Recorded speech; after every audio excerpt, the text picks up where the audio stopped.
You have found the Thinking Mind podcast. Welcome back to the Thinking Mind podcast. My name's Alex. I'm a consultant psychiatrist. Something I like doing on the podcast is looking at life through different lenses to see how it can inform the approach we take to different parts of our lives. Today we're going to be looking at life through the lens of creation, destruction, and maintenance, and overall change, and the implications of this perspective for how we make choices in our lives. Often, especially when things become difficult, we find ourselves at impasses or forks in the road, and we can be faced with a choice between destruction and creation. Should we end the relationship or should we continue building it? Should we change careers or stay with the one we currently have? Is it time to sell the business? Is it time to burn down our political system and start again? Sometimes it's not even our choice. Without careful attention and proactive effort, destructive or chaotic change happens automatically. We see this in physics, for example, in the second law of thermodynamics, which states that in any energy transfer or transformation, the total entropy of an isolated system always increases over time, and that's associated with the tendency for systems to move towards a state of disorder or chaos. In philosophy, the Greek philosopher Heraclitus is often associated with this idea of change. He's famous for the statement, quote, "No man ever steps in the same river twice, for it's not the same river and he's not the same man," unquote, which encapsulates this idea that everything is always in a state of flux. Meanwhile, the teachings of Buddhism emphasize the impermanence of everything, and the concept of samsara, which refers to a continuous cycle of birth, life, death, and rebirth. In Buddhism, it's a central idea that change is constant, but that we often hold the delusion that things will remain constant and permanent. And then we cling to this illusion of constancy, which makes us very unhappy and causes a lot of suffering for us. That being the case, in any particular situation, we're faced with one of four choices. A, to actively build or create something. B, to try and maintain things the way they are as much as possible, allowing for the fact that time will exact certain changes regardless of what we do. C, to let go and fully allow entropy and chaos to take its full effect. Or D, to actively destroy, subtract, or remove something from the equation. Seeing life through this lens can help us make certain difficult decisions more easily, but only if we fully understand the implications of these choices. Therefore, in this podcast, I'm going to be discussing creation, maintenance, and destruction in more depth. Firstly, let's look at creation, or building something new. Creation can look like starting a new course at university, trying to put on muscle at the gym, entering a new relationship, learning to play an instrument, or starting a new business. Although some people are inherently more creative and have a higher tendency to build things than others, the ability to create and adapt is one of the distinguishing features of being human. People often think that creativity is something that people either have or do not, but actually the ability to build and create is a skill that we can cultivate across time. The more things we've built, the easier it is to build something in the future because we understand the general principles of building or creation. Creation or building is really about producing something entirely new, but generally it's about making new combinations, like developing new skills which you can combine with your existing skills, finding a new outlet for an old pain, or beginning to share your life with a new person. Creation is an iterative process, meaning it requires many repetitions, most often failed repetitions, to produce something of any value. This applies to art. For example, an accomplished artist has probably thrown away many more paintings in the bin than an amateur just starting out. But it also applies to our biology and our very physical bodies. For example, a bodybuilder has literally spent years in the gym working his muscles to the point of failure in order to build his physique. The idea of creation can, of course, be very seductive. And often when we witness something spectacular, like a great film or an amazing athletic achievement, we acutely feel moved to produce something of ourselves, and this is called inspiration.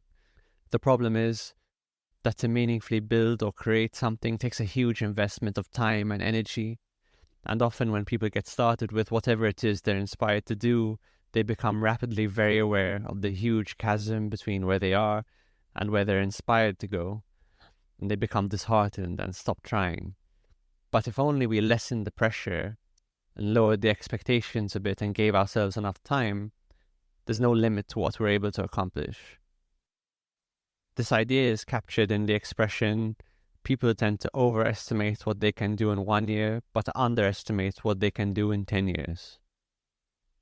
To truly build something new in our lives requires more than inspiration. We need to have a strong intention, a vision, an ability to manage motivation as it ebbs and flows over time. We need to be able to measure our results because that's a huge factor that keeps us motivated. And if we're lucky, we'll also find that as we begin to cultivate whatever it is we're trying to cultivate, we develop an underlying passion. And that's the real fuel that will keep us going for years and decades. That being said, because it's so difficult, when you're trying to build or create or add something new to your life, it is important to interrogate what our deepest motivations might be. Why exactly do we want to start that company? Why do we want to study law? Why are we looking for that romantic relationship? This is important because our primary motivations are not always obvious to us, and they might not be coming from the healthiest places psychologically.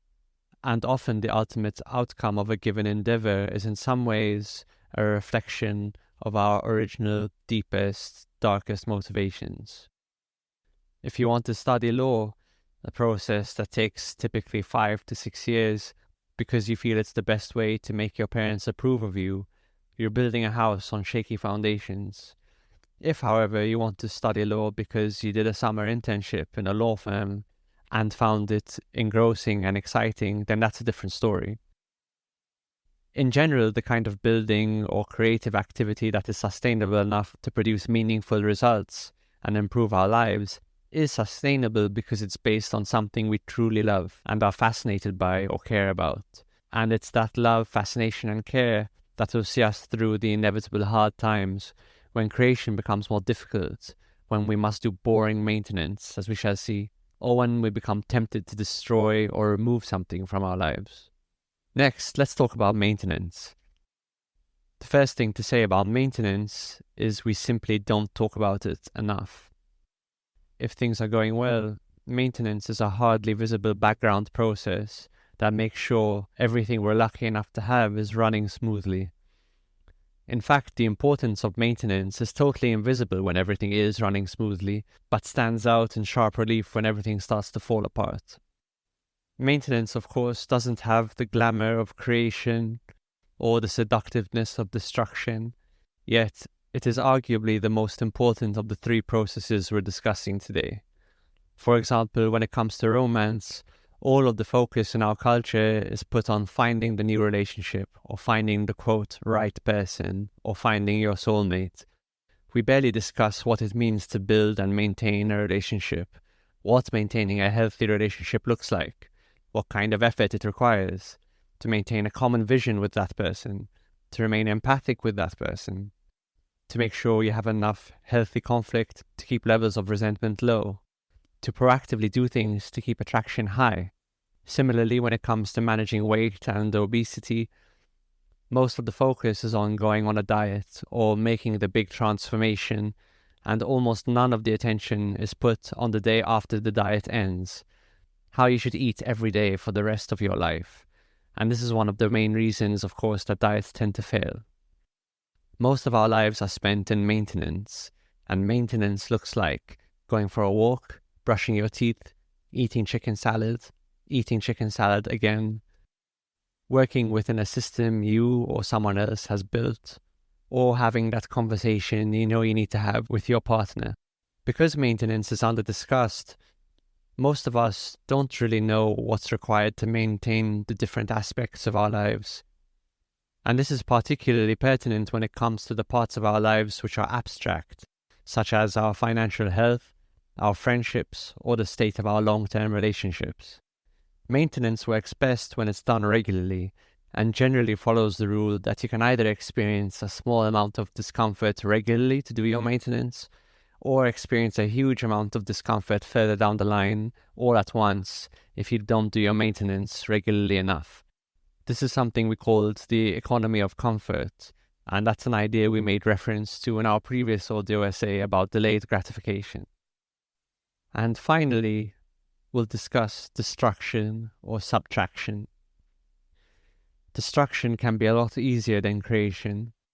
It can require energy, of course, but because it tends to be a much faster process than creation, it tends to require a lot less overall energy, and it also requires a lot less focus and gumption. Destruction or subtraction can look like deciding to end a relationship or a friendship, quitting your job, deciding to stop using drugs, or leaving your country of origin. Destruction, of course, appeals to our dark sides, the part of us that's looking for chaos as a way of rebelling against the order that we impose on ourselves, or the order imposed on us by others or by society. Destruction tends to produce more instant gratification than creation. The results are fast, and destruction tends to require less cognitive power. Human beings are biased towards negative emotions and experiences, and this can predispose us to destructive behaviors. This can look like self-destructive behavior or self-sabotage, for example, the Oscar slap that was heard around the world, or behavior that's destructive towards others, like violence and war, or behavior that's destructive towards relationships, such as when we decide to turn away from others or turn away from the world. Depending on our personalities, some of us may turn to destruction or subtraction much faster than others.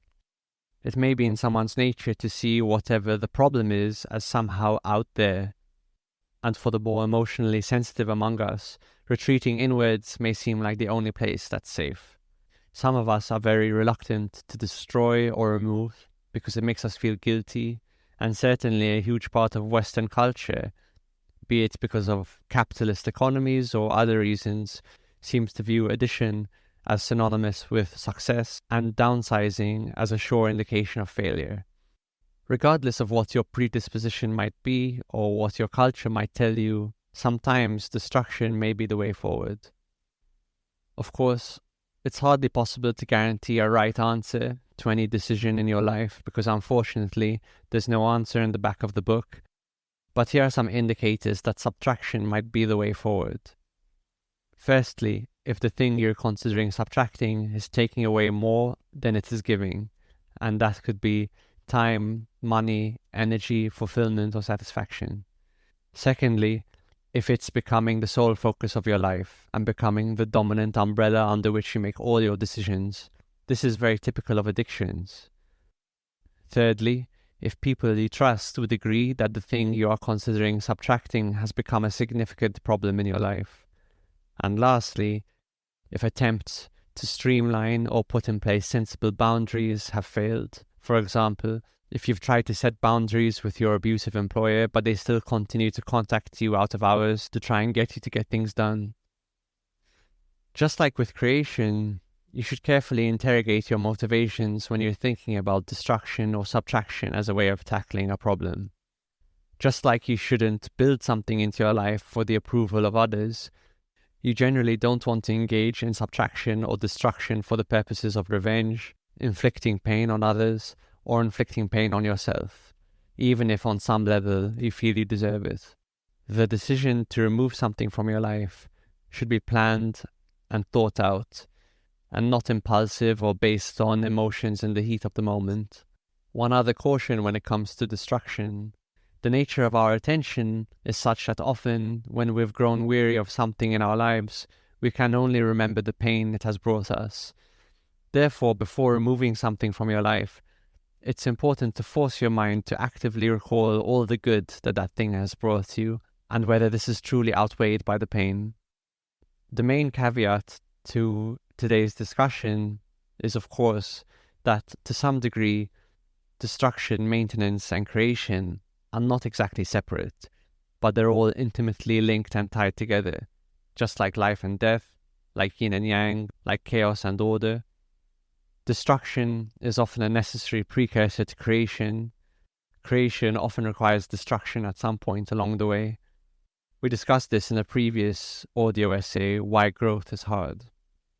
So to conclude today's podcast, the act of creation, building something, and maintaining it is a very time-consuming and energy-expensive process. Therefore, you should choose carefully what you want to build into your life, and regularly audit if you feel what you're getting out of something is worth the focus and energy that you're putting into it, and that whatever you're building is based on what you really value. Maintenance is a mostly invisible but extremely important process. Maintenance is where we spend most of our lives, and often people fail in self-improvement because they fail to make the transition from creation to maintenance. Distraction or subtraction is a dangerous yet often overlooked option when it comes to problems in our lives. Modern culture tends to steer us away from distraction because it's seen as a sign of aggression or failure. Some people are predisposed towards distraction and others are predisposed away from it. But whatever the case is for you, removing something from your life can be a hidden way forward for you, providing it's done in a thoughtful, compassionate, and planned out way. What about you? What are you considering creating or building? What are you having trouble maintaining? What are you thinking about removing? Do you agree with what we've discussed today? If you have any feedback, you can email us at thinkingmindpodcast@gmail.com. This is the Thinking Mind Podcast, a podcast all about psychiatry, psychotherapy, psychology, self-development, and related topics. If you want to support the podcast, you can follow us on Apple, Spotify, or wherever you listen. Give us a rating, share it with a friend, or if you want to support us further, you can check out the Buy Me a Coffee link in the description. Thanks for listening.